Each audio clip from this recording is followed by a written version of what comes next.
Welcome back. Now we will continue with the fingers. So draw one here, draw one here. Now if you draw it too big, then when you try to insert another one, it's going to actually insert it into that finger instead of drawing it next to it. And then we're going to have to move them around a little bit. Okay, so that's nice. We got like a good little curve. The fingers kind of line up in a curve like that, so we already have that. You can hold down Shift as you draw this secondary finger for each one.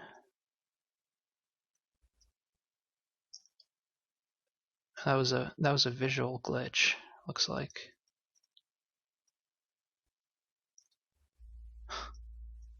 Strange. All right, let's move these out.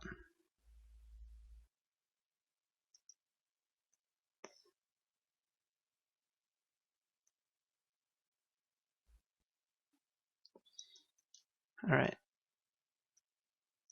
Draw another one right there. And draw another one right there.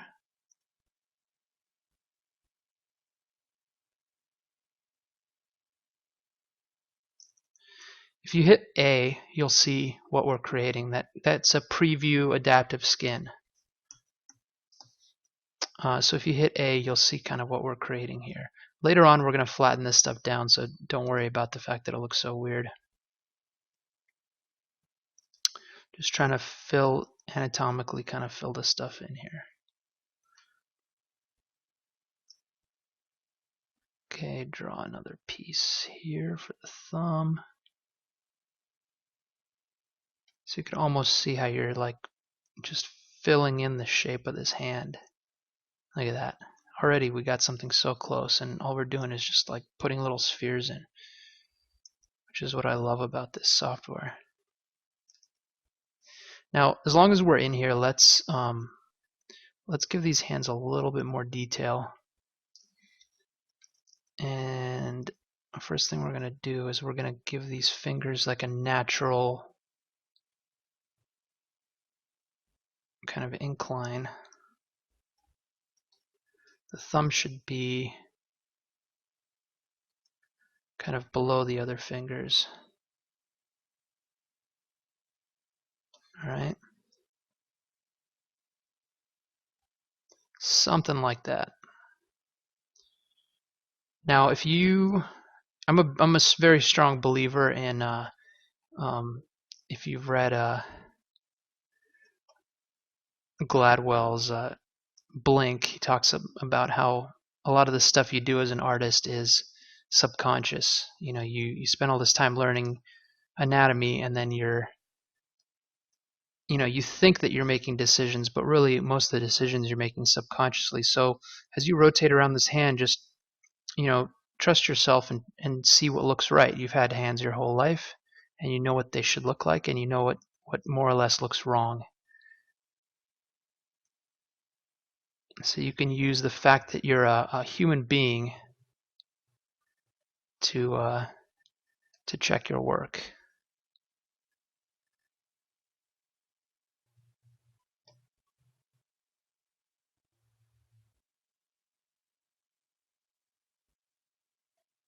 Okay, just giving a slight arch. This isn't necessary, but I like to have my hand set up already in a natural position, especially because we're doing this more for a sculptural thing than for a character.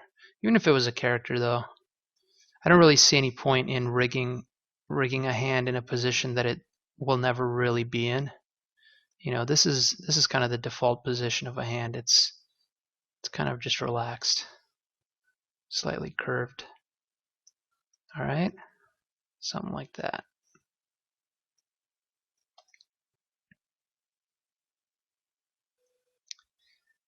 And let's stick to this and just adjust it where we think these joints should go. This here is going to be like webbing between the fingers.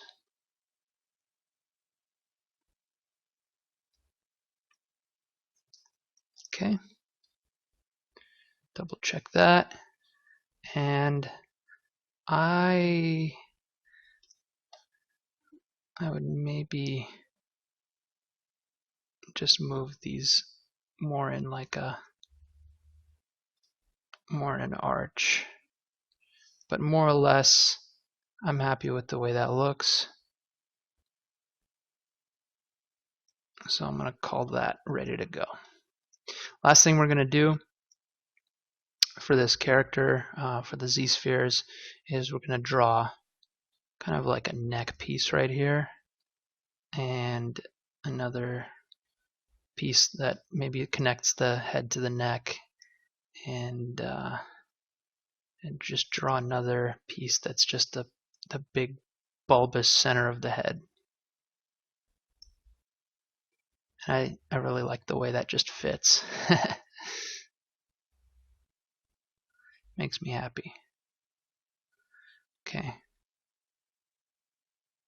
So we're gonna have a lot of freedom to play with this once we get our move tool going on.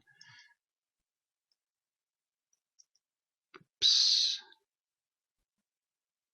You could, if you wanted to, you could sculpt breasts onto this. I've just found that you know, you could put 2 Z-spheres right here and maybe 2 Z-spheres right here. I've just found that it creates weird geometry that later on creates a lot of pinching, and it just looks more natural if you just develop it out of this form. All right, so here's our Z-spheres, and if we hit A, that's our adaptive mesh preview, and we are ready to rock on the next lesson. Thanks for watching.